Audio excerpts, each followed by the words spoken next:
It is now my pleasure to introduce Executive Director at California Disability Services, Barry Giardini, and Director of Person-Centered Services at Easter Seal, Southern California, Amber Carey Navarrete. Barry, Amber? Thank you so much, Lindy. And thank you everyone for joining us today as we bring together and highlight a year of innovation, lessons learned, and unexpected opportunities. The COVID-19 pandemic may have been the biggest challenge we have faced as a community, as a nation, and across the world. Yet we persevered, and each of us rose to the occasion, ensuring that everyone continued to receive their essential supports, services, and most importantly, stayed connected. If there is one thing we have learned this year, it is that together we can thrive. In fact, I know that the Disability Thrive Initiative would not have been able to thrive without the wonderful partnership between Easter Seals and CDSA.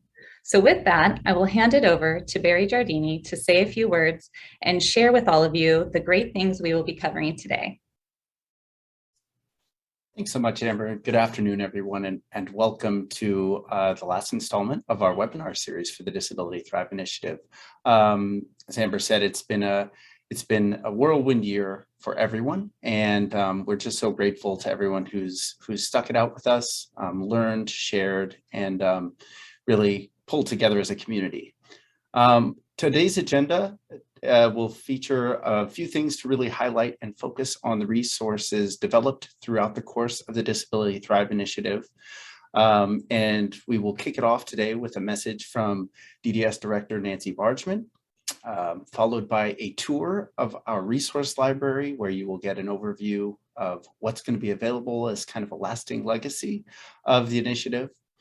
We will walk you through our video series and the availability of video components to help address needs in the community. And then we've got a wonderful panel discussion from various members of the community, different sectors that will share their experiences and some of the most important takeaways from the alternative services model. And then we will come out and back on and close out the webinar at the end of that. So with that, let's kick it off directly with a message from DDS Director Nancy Bargman, who was gracious enough to offer some words for the community and about the Disability Thrive Initiative. So let's send it over to Nancy, please. Good afternoon. I'm Nancy Bargman. I'm the Director of the Department of Developmental Services. And I'm really pleased to be with you today to welcome you to the final training of the Disability Thrive Initiative. I come to you today from Hawaii. I am on vacation. You see in my background is a golf course that I've been golfing at for the last week. Unfortunately, right now we have a lot of rain. So I am able to make sure that I have time to be able to share some thoughts with you and reflect the important work of the Disability Thrive Initiative. So first, I just want to say thank you to everybody. The pandemic this last year and a half to 2 years has just been pretty intense, and that's an understatement. It has been by far the most important thing that we have done, and certainly that I've had to really be a part of, to think about how to keep our community safe and be able to provide services. So I want to thank everybody for everything that you've done. And we still have really important responses that we still have to do. We still need to make sure that people are staying safe, that we're being responsive to public health orders, because we're not out of this yet. We have come such a long way, but please, please do continue to do everything you can to help people stay safe. And I know you are, so thank you.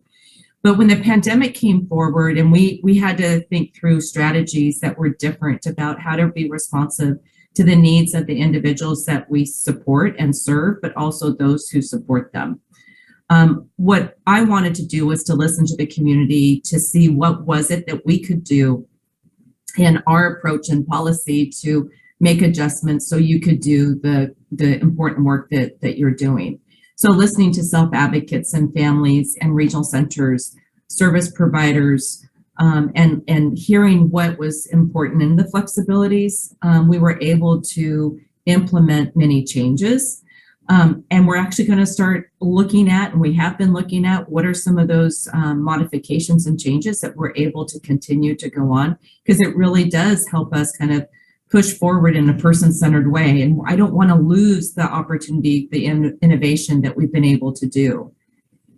But when we look at the different strategies that we really needed to put in place, not only did we have the flexibilities that we wanted to do, but we had to do something structurally that was a little bit different, particularly for those non-residential services.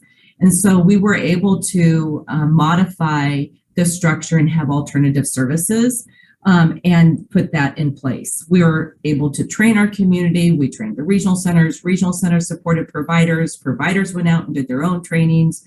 We're able to implement and really continue to retain the structure of our services. So now as we're emerging out of the pandemic or more in-person services, that we have providers that can do it.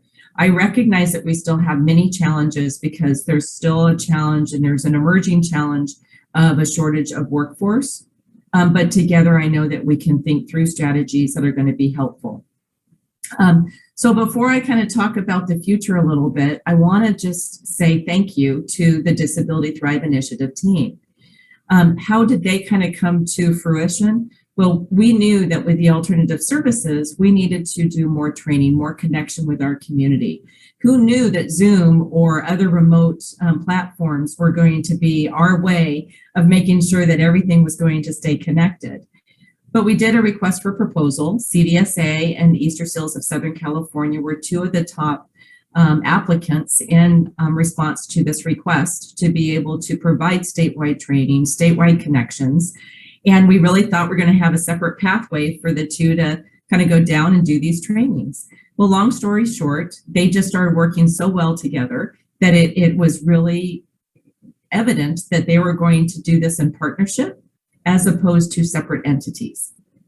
So I'm super pleased and extremely proud of the leadership of both CDSA and Easter Seals of Southern California and their team members that made this happen. So together they came up with, hey, we're going to identify this initiative as a Disability Thrive initiative. And I am very grateful for the work that you all have done this last year, doing the training and technical assistance. You have absolutely achieved what we needed to achieve. And then also all of those providers that said, yes, we're willing to share our best practices, and showing. And I really enjoyed watching many of those this last year. It was inspiring to me to see the individuals and our service providers that were able to look at ways to be responsive to keeping people safe if they were not able to do things in person, or if they were able to, or being responsive and making sure that they were getting supports in a different way, whether it's protective equipment or looking at how to get connection for internet, or there are so many things that had happened.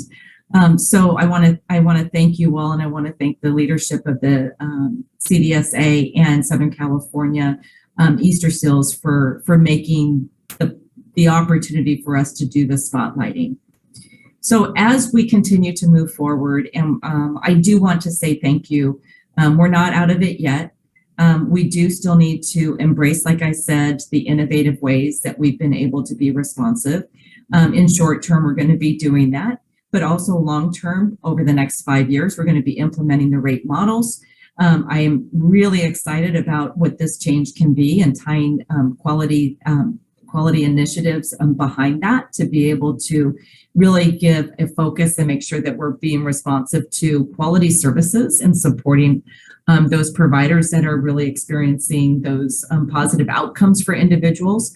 We really want to make sure that we're continuing to prioritize service access and equity. Those individuals that are not accessing services or are underrepresented, it's really important. But also then using this opportunity to make sure that the important initiatives that people have shared that they really want to be able to have opportunities with, competitive integrated employment. We have this pathway that we are going to be able to embrace and be able to move down this path. So again, use this as an opportunity to look at the best practices. And the Disability Thrive Initiative team today is going to spotlight and highlight some of those best practices, but think through what are some of the things that we can do to take for and move it forward to continue to have our community to be the best that we can be, even in the days and times of challenges. And I want to be with you and supporting us and leading us through that effort. And I can't do it without you. So today, I'm just going to close. You have a full agenda, and I want you to be able to get to that. But I want to thank CDSA Easter Seals of Southern California again for your leadership and your team. And I want to reiterate to our community, to all of you, thank you for what you've been doing. Thank you for what you are going to be doing going forward to help support individuals to live their best life and the life that they're choosing. So have a great day. I also wish you happy holidays. It is that time of year, and I look forward to seeing you all soon.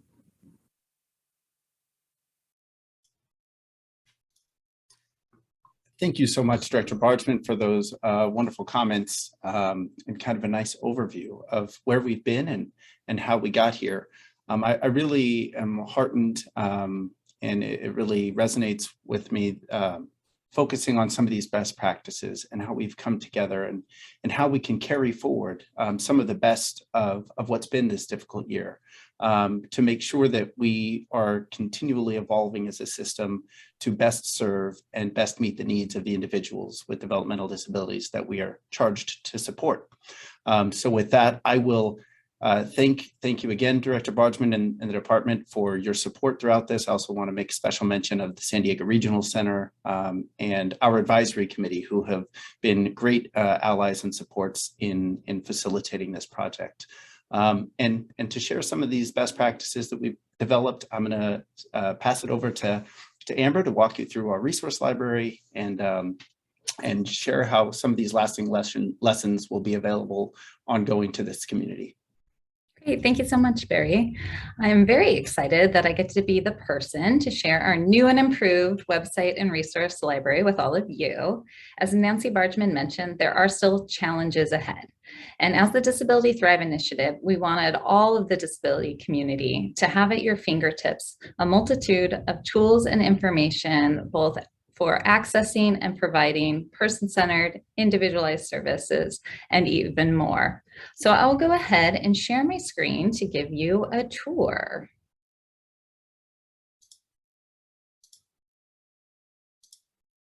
So if you haven't been to our website in a few days, you will notice several differences the next time you go here. So first off, if you're looking for our website, you can simply go to www.disabilitythriveinitiative.org. We try to make things pretty easy to find.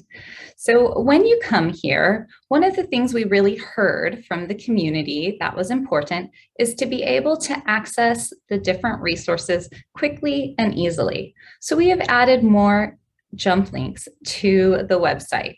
So as you can see here, if you click on Resource Library, quick and easily, you are now at our resource library.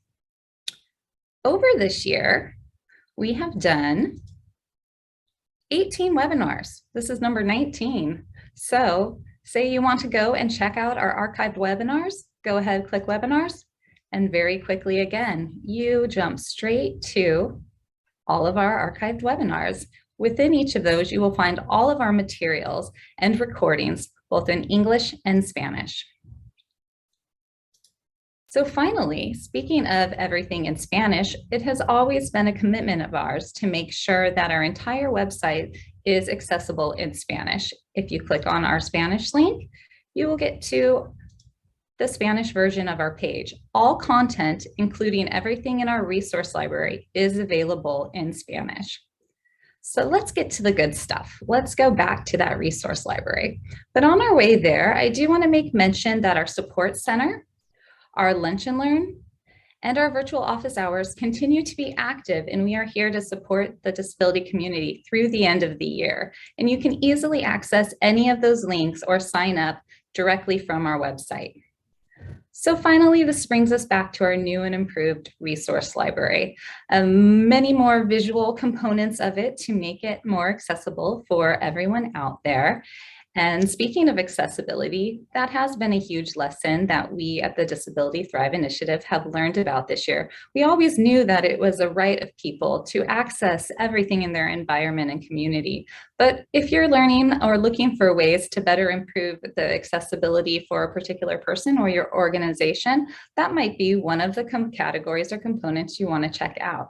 So as we navigate through our resource library, you will see that we have created several different categories, all corresponding to the needs that we have heard from all of you in the community throughout this year. So within these, you will find information, you will find educational resources, trainings, materials, all sorts of good stuff. So everything from rights and advocacy, to DSP and change management, diversity and inclusion. Health and well-being has been huge this year. So if you're looking for more resources in regards to COVID-19 and or mental health, we have a category of resources here for that as well. I'd like to highlight both our person-centered services section as well as our technology use and access. As even Nancy Bargman mentioned in her video, these are two areas that have been huge during this year, areas of opportunities, areas of innovation, and many, many lessons learned. So let me go ahead and click on one of these so that you get a general idea of what you will find. So once you click on it, you will see a quick description of the types of materials you can expect to find in this section, as well as then different headings and links to these different websites, toolkits, trainings, and everything else that we have mentioned. So one of the things that Barry also mentioned as we led to this, and what you will find more and more within these different categories, are the different video series that we have been committed to putting together for the community. But honestly, the quick and easy way to find them all in one place is to simply go to our YouTube channel. So try not to get dizzy as I scroll down here real quick, straight to the bottom of the page. Just go ahead and click on YouTube. And lo and behold, here we are at our Disability Thrive Initiative YouTube channel. Here, first and foremost, you can find all of those archived webinars that we talked about, again, in English and Spanish. And from there, you will start to see playlists of our different video series, again, in both English and Spanish. So COVID-19 vaccines, community re-engagement, person-centered planning, and so much more. Both on our resource library as well as here on our YouTube channel, you will continue to see more and more additions to it throughout the end of this year. So we do want to make sure that anything you would have been reaching out to us to find, that you can still find that for yourself within our website and our video series. So we're going to give you a little preview of some of one of our video series snippets, and we are going to go ahead and take a look at using person-centered planning for assistive technology. It's here under our Improving Access to Remote Disability Services section of our YouTube channel.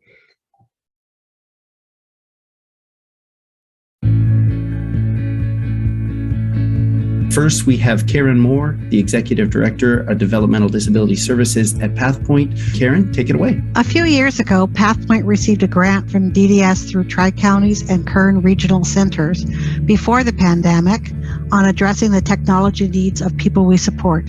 We continued the project during COVID. Using person-centered tools and technology assessments, we planned and prepared to incorporate technology into a person's life, which aided them achieving their goals and gaining greater independence. The guide is translated on our website in both English and Spanish, and the PCT tools and assessments can be found there too. Key elements of the guide are for access, communication, control, creativity, inclusion, and independence. Assistive technologies give a person access to all environments, at home, at a day service, at school or work, in the community, and with friends. The key to success with technology is through person-centered planning and assessments. Nothing is worse than purchasing a device that the person needs assistance with and supporters do not know how to help. With proper planning, technology can be chosen that works best for the person, and a support team can be identified for long-term assistance with the technology. Person-centered planning puts the person in charge of planning their life. It is a way for supporters to find out what a person's hopes, dreams, and fears are. Person-centered planning is not a one-time event, but a continuous process involving people who know and care about the person, family members, friends, and supporters. To determine the best technology for a person, the process of planning is broken down into 4 phases. The first phase is getting to know the person, where we learn about what's important to them, their likes and dislikes, and discover who could be supporters in different environments. The second phase is assessment for the desired outcomes. What does a person know already about technology? Who can be a support team? And what tasks does a person want to do with the technology? Phase 3 is the tracking and training, which lets us understand what's working and not working, training needed, and helps us figure out the next phase, which is the tech summary. In the tech summary phase, an assistive technology one-page description is created to help others know how to best support the person to use their assistive technology in different environments.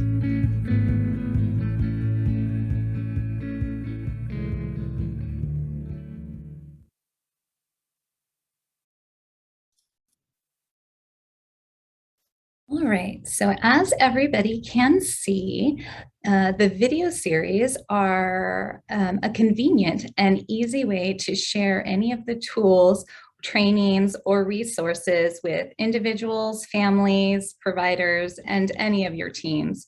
So one thing to note is the fact that any of the tools or resources mentioned in our video series can be found within our resource library to make things, again, as easy as possible for everyone out there to find what they're looking for. Most importantly, we have taken the time to highlight the voices of our communities. And so if you go through the video series, the YouTube channel, you will find many of those community voices there. And if you are already on our email list or follow us on social media, you likely have been seeing these come directly to you. Next slide.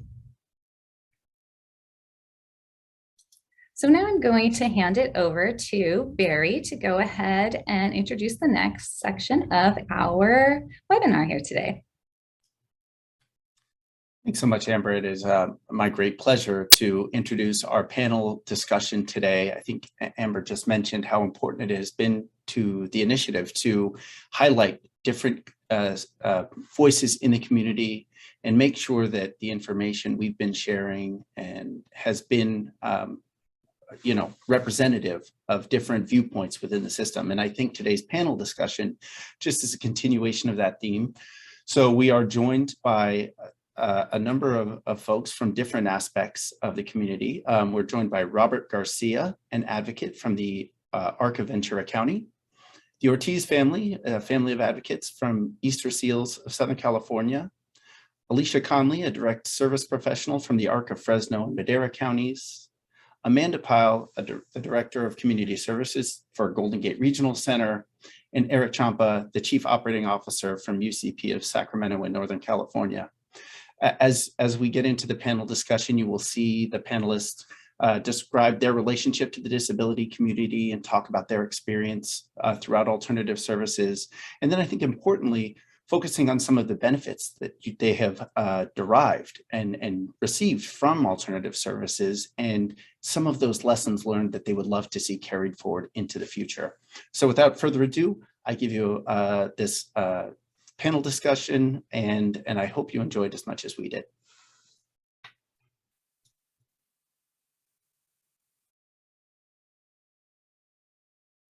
Hey everyone, I'm Amanda Pyle. I'm the Director of Community Services for Golden Gate Regional Center.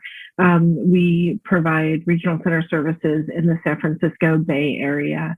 Prior to my work with the Regional Center, I also was a service provider During the course of the pandemic and looking at alternative services, a lot of the work that we did was really related to working with service providers to make that switch to alternative services, to help them understand what alternative services were, options for providing those services, really driving some of the person-centered planning and practices with the individuals that they support, helping providers stay connected to each other, and then also serving as a point of connection both between service providers and DDS in brainstorming everything from rollout, kind of what works, what doesn't work, and changes along the way.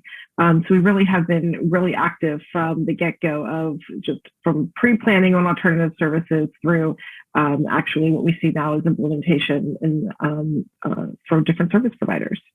Thank you. All right, morning everyone. My name is Robert Garcia. I am a participant here in the ARC of Ventura County. And what I like to share is basically during the pandemic, we had not excuse me, we have not had any of the services during the time when, you know, everything during the start of the pandemic where everything just shuts down. And you know, we didn't have any services, you know, then, but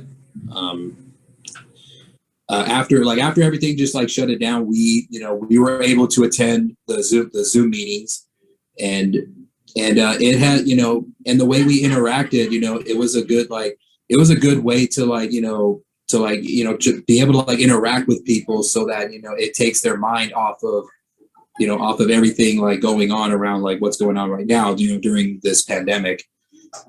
So, and basically, you know, what I've learned from this is that, it's been very helpful to me, you know, because everybody, you know, has been at home during the pandemic, and yeah, all I can say is, you know, it has helped us, you know, just to keep our minds off of everything. And I say the service has gone, you know, this service has gone very well, you know, since the pandemic, and you know, we're starting to go back a little bit back to normal, but we're not at that full capacity just, you know, quite yet. But yeah, that's pretty much it for me. So thank you guys.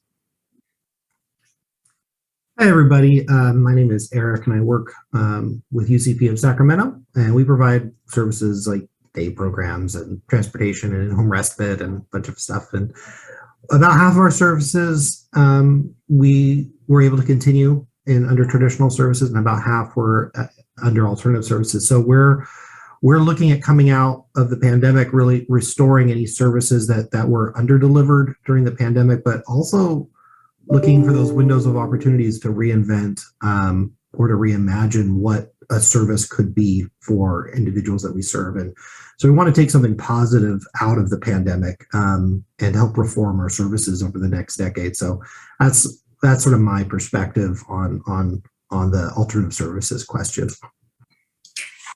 Hi, we're the Ortiz family. This is Luz Ortiz, my father, Joaquin Ortiz, and I'm a King Ortiz. We have been, I think, the poster child for alternative services since my daughter, my sister's been born. She has been in and out of services for Easter seals. I mean, a few different services that have helped us out throughout the years. Throughout the pandemic, though, Easter seals and their Zoom programs has really been life-saving for this one here that has an easily bored button when she doesn't have something to do. But in all honesty, if it wasn't for the Zoom calls every day, I think she would have gotten a little mad during this pandemic. Yeah, and even before the pandemic, her going into I call it classes, into her meetings and day programs, she comes back with the biggest smile on her face every day that she was able to go in there. So to be able to transition into a Zoom call, I think really saved a lot of heartache for her particularly, it would have been harder to cut that cord without having an alternative choice for her to see her friends every day. I just can say thanks God that I learned how to handle this technology, which it's really beautiful. It's really great. But for a non-person like me, it's kind of difficult. But I really thank God that I learned it and I make it easy for me to help her. I thanks Lindy for inviting us at this program. She really explained it to us really good. And it looks like we are her favorite because she always think on Val. On Val. Yeah. Thank you very much, all. Thank you very much. So my name is Alicia Conley. I'm the person-centered advocate for Fresno Madera counties, the ARC Fresno Madera County, sorry. And we have several things that we've been doing throughout the pandemic. Initially, before, of course, we were in person. And with the challenges of the pandemic, we have so many different types of programs because we're a person-centered agency that we had to develop multiple alternative ways to get those needs met. So we have remote services, which we call, which is mostly like curriculum. We do the daily calls, the wellness calls. We do art projects. We do videos. They have an entire calendar that they receive. And like I said, there's multiple groups because we are person-centered. So we try to keep people that are art interested and so on and so forth in there, kind of in a portal that lets them fully develop and continue to build skills in whatever avenue that it is that their desired interest is. So one of the things we did is Celebrate EDU, which is an assessment program that helps us determine which individuals are interested in what, if there's individuals that would like to eventually work, if there's individuals that like to become an entrepreneur, if we work on professional skills, dress, resume, all those components to build up their skills and their confidence to be able to step out into what it is their actually desire is. So out of that Celebrate EDU, we have 3 entrepreneurs that opened up a cookie business, and it's called 3 Cool Dudes. So they're selling cookies and they're going to different fairs and etc. We also had 3 individuals become certified interpreters. So they're able to interpret for court, they're certified interpreters. So they are also entrepreneurs because that's an individual business where they're able to go and support for whatever reason. Sorry. Furthermore, we have a vocation and employment program as a component and ARC Fresno as well. So we have many individuals that were able to become employed in various different areas as a result of the pandemic, with the pandemic being where so many people were unwilling to work. We had a lot of individuals that took advantage of that opportunity, and now they have been gainfully employed for over a year with the taking that opportunity. We have people that are taking our driving class, which is not actually a class, but have made that's their objective. So we have developed quite a bit of curriculum into that to make sure that they're able to get their desires met. As far as other remote services, we have started a hybrid program because there's individuals that live in the rural area. There's individuals that live in the mountains. And so what we do is we have them come in remotely. We have them come in 2 to 3 days a week for certain time slots so that they can still do their different classes like cooking classes, art classes, because some of the things that they need are on a large scale, like production type things, so that they're in the center, so they have to come to the center to utilize those particular things. But overall, we have been able to person-centered personalize each person's component, because that's the way that the longevity of alternative services has developed for us. We had already began being person-centered, but we basically used COVID to really spend the time to individualize each person and each program for each person, so that they could seriously build skills and develop their own personal desires.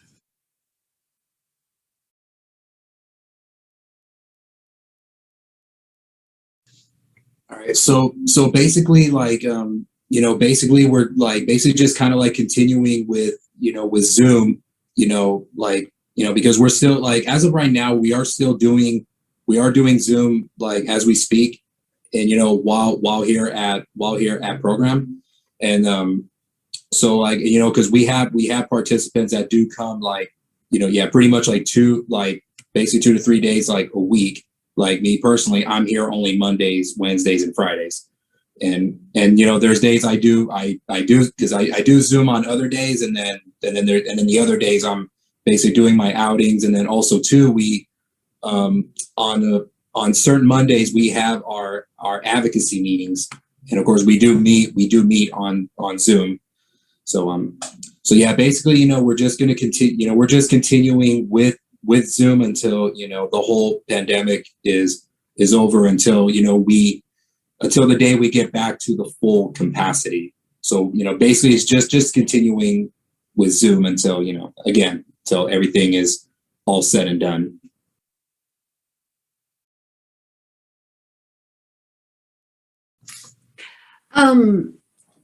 What would you say, Paul? What? I think it's definitely been a benefit, just as again, as you said, an alternative for her. Without Zoom calls or without her day program, I think her weekdays would be a lot more lonelier and heartbreaking. The Zoom calls, like I mentioned before, really helped keep her in a positive light and a positive mood throughout the pandemic. Without it, she is a naturally very social person. She likes to be around people. She likes the community more than anything. The community in her day group is what keeps her going more than even my dad and myself sometimes. And the alternative of having that just available was amazing. And the school even sent her an iPad when they heard that she didn't have a way of, Zooming. And we were able to use that as a learning tool. When she finally got her own iPad and got it updated and all that stuff, the fast, the speed of it, the connection, hey, I want to send a stupid, silly video of our camping trip to everybody was made so much easier in an electronic way. So it has definitely been a huge benefit throughout this crazy pandemic. That's fantastic. And Luz, would you agree that you've enjoyed being able to be with your friends and see them via Zoom? Yeah. How excited do you get on your day programs? Yeah. Yeah. It's great to see that you've enjoyed that as well, Luz. Thank you. It's always so great to hear from the individuals themselves and the family members, but also kind of want to see from a different perspective and a different lens. Maybe Amanda, if you can speak to it from the regional center perspective on some of the positives you've seen on the various folks you work with in your role. I think that we've seen a lot of positives in a number of ways. We've seen service providers that are engaging with individuals, families, other service providers, the regional center in a different way, a much more collaborative, brainstorming, everybody kind of having to problem solve together, which has been really great to see. We've been able to connect with service providers through our weekly call with service providers who may not have been as actively involved with some of our other monthly meetings and things like that. We've also seen just the creativity from the service providers that we work with. They've been able to provide opportunities for their staff to be engaged in different ways. We see a lot of engagement from staff in being able to take what their own personal interest may be in leading, whether it's Zoom classes or putting that creativity into planning and dropping off activities to homes. And we talk a lot about Zoom and the use of technology for alternative services, but I don't want to lose sight of the fact that we've seen a lot of creativity from service providers in other ways as well, from sending activities home, dropping off kits, dropping off anything that might be needed in the home, even being able to go and do socially distanced visits, whether it's through a window. We had a service provider who the individuals that they supported loved music. And so they had somebody that went and led music classes socially distanced from an open window from the front yard. So really looking at how to stay connected in a variety of ways. And then lastly, we talk a lot about day services, but early start services have done a lot of alternative services. And we hear from those service providers a lot of increased family engagement in therapy sessions. So it's been great to see where there's opportunity where parents or other family members who may not have been able to come to sessions that are in person or might not be able to be there during traditional times, being able to do things at different times of day or having a different schedule allows for more involvement in some of those sessions. That's been great to see as well. So much, Amanda. Is a great perspective, and I think reflects a lot of the stuff we've heard over the course of this initiative, that sense of community, coming together, being adaptable, those types of things.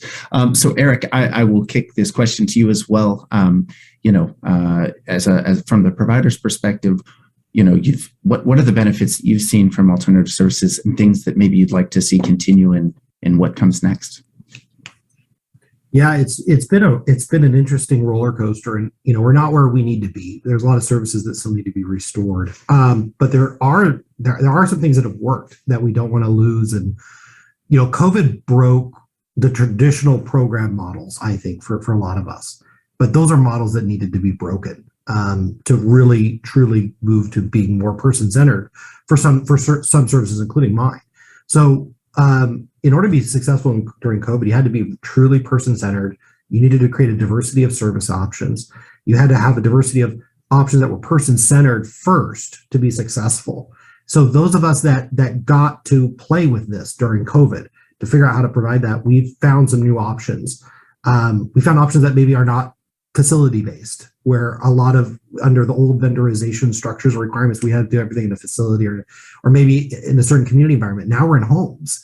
And now the programming that we, mostly was focused, unfortunately, maybe in a program environment, we're able to say, okay, how does this integrate with your home life? We could actually see what was happening at home. That was an interesting thing on some of the Zoom calls. We could see things that were working or not working at home. We were able to send workers into homes and with clients. We were able to do unratioed service for the first time, which ratios really limits what you do because you have to have just the right amount of people. So we can do individualized services or large group services. These are all new opportunities that we got to play with during COVID. And this individualized curriculum, we then would start to knit together someone's own service plan in a way that we couldn't do because we could do things on the weekends. We could do things outside of a 9 to 5. We could send just one staff for this activity, but then bring them into a group activity for something else.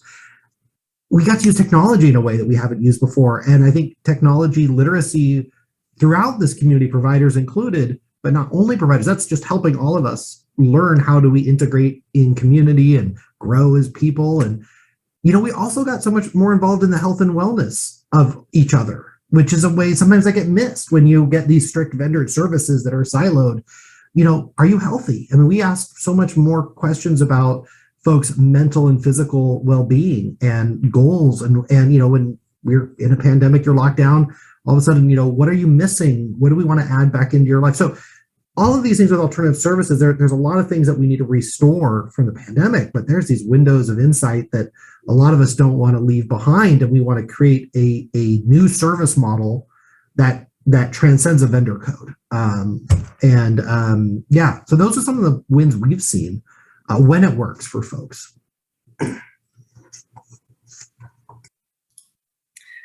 Thank you so much, Eric. Yeah, I think you really echo a lot of what we've been hearing as part of the Disability Thrive initiative from so many people, both people who use the supports and service system, as well as people who are providing these supports and everything. And so we have about time for one more question. I'd really like to drive this one a little bit more personal for everybody, because we kind of started out with where we're at and where we've been, some of these unexpected opportunities, and really what areas of growth were highlighted during alternative services and what some of our hopes are for the future. But I want to drive a little bit more down into those hopes for the future, and just on even a more personal level, either for yourself or your service or the service system in general. What is like a dream or wish or hope that you're hoping these opportunities or new opportunities are coming from everything that we've learned from the old model, learned from alternative services, and not just merging the two moving forward or not going backwards, but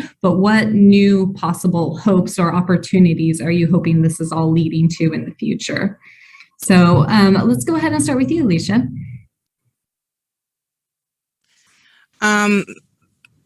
So personally, the outcomes have surpassed my thinking, because it's person-centered and each person's, we're basically developing something for each person's desire as they communicate it to us.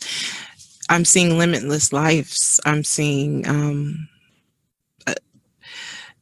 that's personally impacted me because there's things I've known individuals for years, and now that we are taking the time to seriously discover them and discover their gifts and capacities, they see that and they are communicating their true desires, which is letting them learn so many skills that it's life changing, and not just life changing like, oh, now they went from not cooking to cooking. We even have we have gotten a system called Avail that is basically it's electronic, and we put it on phones, tablets, and it lets them self-advocate. It lets them self-direct. So they can cook, they can fold clothes. It's giving them the opportunity to take ownership over learning that skill, which is changing their confidence level, and it's impactful. So it's leading to a limitless life, because they're able to self-direct those things. They're driving it. And so it's not so much, oh, Alicia taught me how to cook spaghetti. It's I taught myself to cook the spaghetti. I know how to do this. I know how to do that. And that ownership is taking their confidence to continue to communicate the next thing that they want to do and the next thing that they want to do. So ultimately they're going from what I want to do to what I'm doing, and then they continue to add to that. So that's why I said it's making for a limitless life. Absolutely. I love that. It's like pushing past person-centered, right, to a true self-directed life. And that is a beautiful dream and vision for hopefully where everything is going from all these lessons learned. Thank you for sharing that. I'd like to take it to the Ortiz family now and hear about what your kind of personal hope for the future is. And I loved how much you had spoken even in preparation for the panel today about how this time has not only, provided more flexibility and everything, but it was really engaged and collaborated the whole family, right, together with services, which was a really wonderful opportunity. So what are some of your hopes for or wishes for the future? Personally, I love the physical therapy and the what am I thinking, the other therapy for her? Verbal therapy that they use for her. one of her favorite things to do in the program is singing, and singing actually has helped her pronounce her vowels. She clear as day said, "I love you," like, which she kind of has gotten out before, but it has definitely helped her. So going forward, occupational therapy, that was the one I was trying to think of. And physical therapy, which they did in her day class. I would love going forward to see that extended, because even in just the pandemic time and her being able to do it over Zoom has helped her immensely. At one time, she used to talk. She used to have a little keyboard with the alphabet and the numbers, and they teach her how to choose the letters to write your name. You come over and says, "Can you write my name?" She look at the letter and click it until she calls your name. And not only that, but she learns how to say hello to everybody. So that since the technology is all really, really good, it will be great to find a way to get something like that.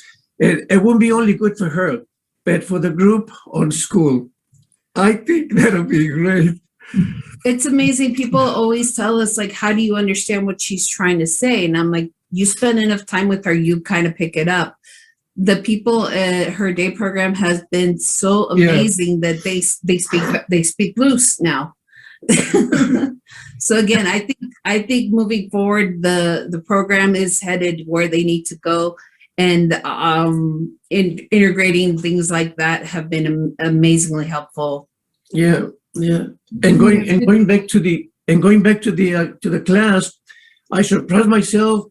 The people who works with her, I surprised myself that they understand her by the sound of her voice or her laugh. If she wants, if she like it, she say yes. If she doesn't like it, she say no. But my surprise is how they understand that, and that's really, really amazing. Amazing. Yeah. Do you agree, Liz, with what your family's sharing, as well as the new opportunities for communication, not just for you, but for others going forward, is something that is hope and wish? Mm-hmm. Yeah. That's great. Well, thank you for being so open about your life today. I really appreciate that. So let's go ahead and get a bit of the regional center perspective on this then, Amanda. So what do you think from the regional perspective is kind of one of those hopes that you are wishing for, services and people who are using those services going forward?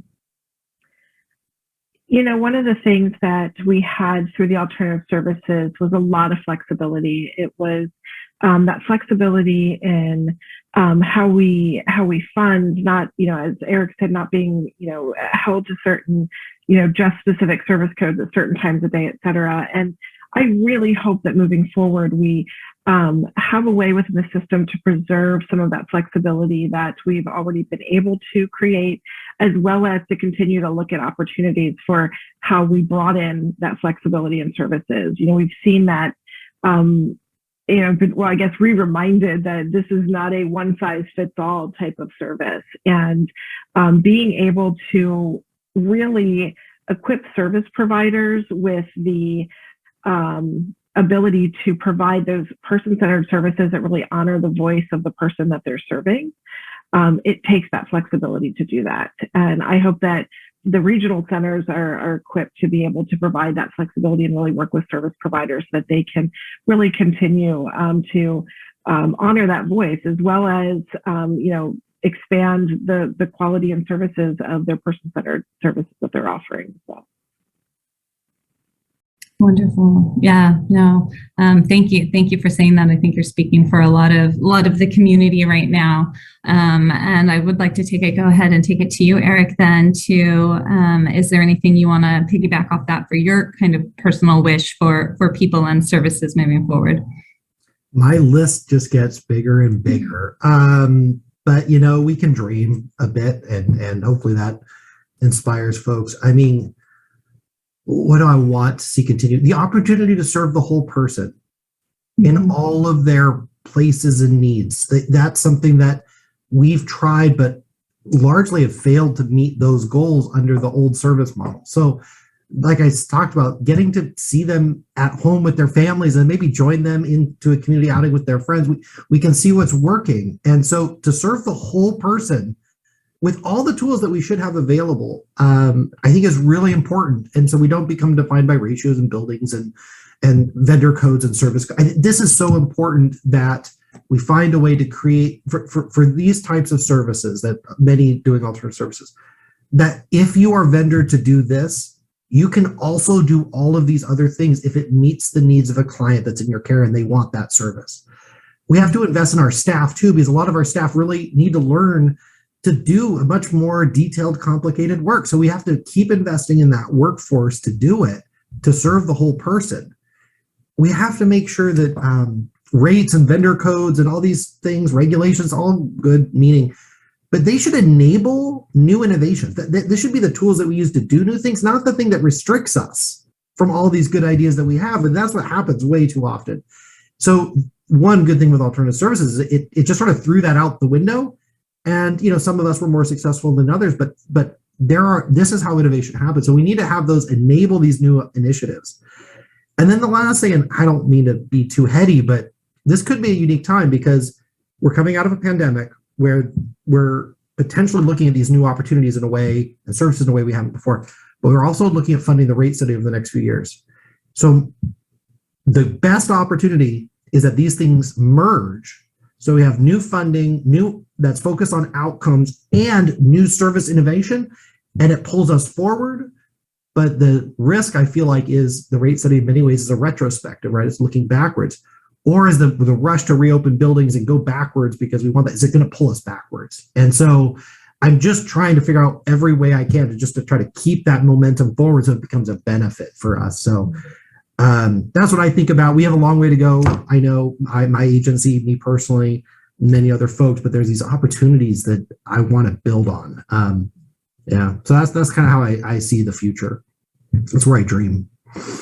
Oh, I love that. I love that dream. Thank you so much, Eric, for sharing that. Now, Robert, I was purposely coming to you now so that you can kind of close us out. I know as we were talking, getting ready for the panel, you spoke so much about, you know, really all the new things you're leading and all the new opportunities that you've really seized upon over the course of alternative services and this pandemic. So either for you personally or for you and others that also use services, what is kind of your dreams, hopes, and wishes going forward?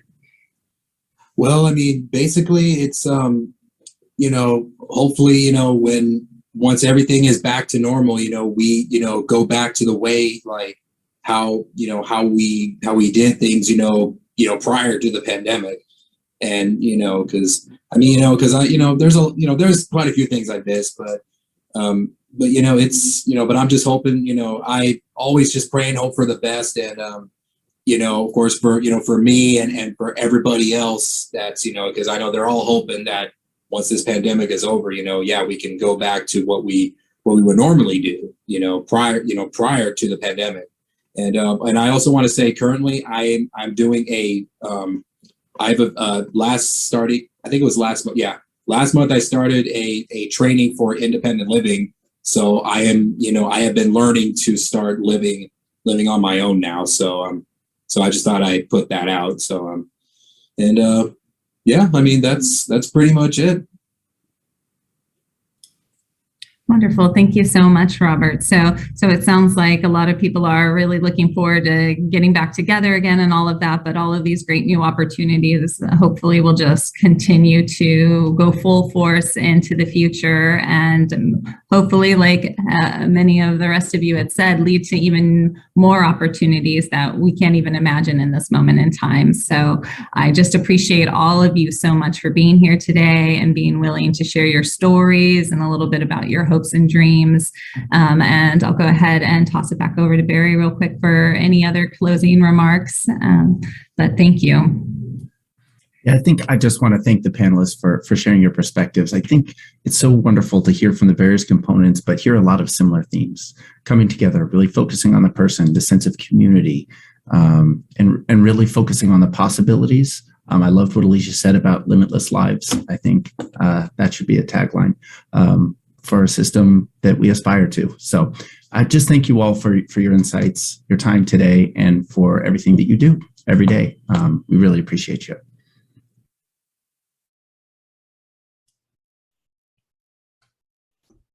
Well, thank you again to our incredible panel for their presentation, for sharing those thoughts. I hope that some of those themes that they shared and their experiences are reflected in our community who's attending the webinar today. I'm always so energized to hear about some of the possibilities and focusing on the positive. We know there's still a long way to go. Alternative services is still pretty new. And some of these changes in the system are going to take time to get used to. And we know that not everyone has been as successful yet with it. But I do think focusing on possibilities, focusing on where we can go and how we can build from this is something we can all get behind. And I know that we're committed to supporting for the long haul. If you would like to join us for a continuation of that great panel discussion and be joined by some of the panelists and have an opportunity to ask questions, to get more insights and dig a little deeper on some of the stuff we've heard, I encourage you to join us for our Lunch and Learn session on Friday, this Friday, December 10th, from noon to 1. You can register at lunchandlearn.disabilitythriveinitiative.org. Go to our website. The link is there to register for the Lunch and Learn. And we hope that you will join us there to continue this great conversation. And again, thank you to our full panel for their excellent work and again, for the openness in their sharing.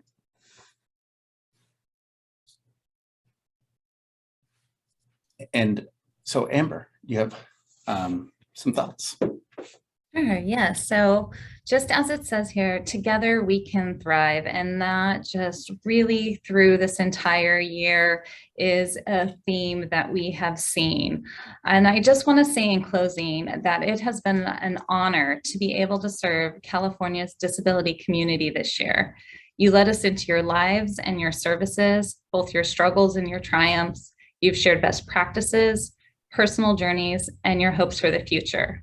My hope is that all of us continue to work to build a stronger disability community where, as many mentioned in our panel, we all support each other and work towards a world where people live the life they've always dreamed, those limitless lives. And I'm not just saying that. I do truly believe this is possible if we all take the time to listen and then strive each and every day to become better advocates and or allies for the disability community. Together, we truly can thrive. Now, through the end of the year, you can still reach out to us. We are still here for everyone through our website, which we've spent a lot of time touring today, as well as our email here at info@disabilitythriveinitiative.org. We also answer the phone at 916-238-8811. And really from here, we have so many people to thank. We could not have done this alone. It was a real community effort. So I'll get some of this started, but then I'll bounce it back and forth with Barry because I don't want to steal all the thank yous. But I want to personally thank my Easter Seals team and our collaborative partners, the ARC of California and the Alliance for Leadership and Education, for all of their tireless work to carry out each and every component we have delivered. And again, to reiterate what Barry said earlier, a sincere gratitude for the guidance of our advisory committee, who really was essential to making sure that we were meeting the needs of the disability community and everything that we've done.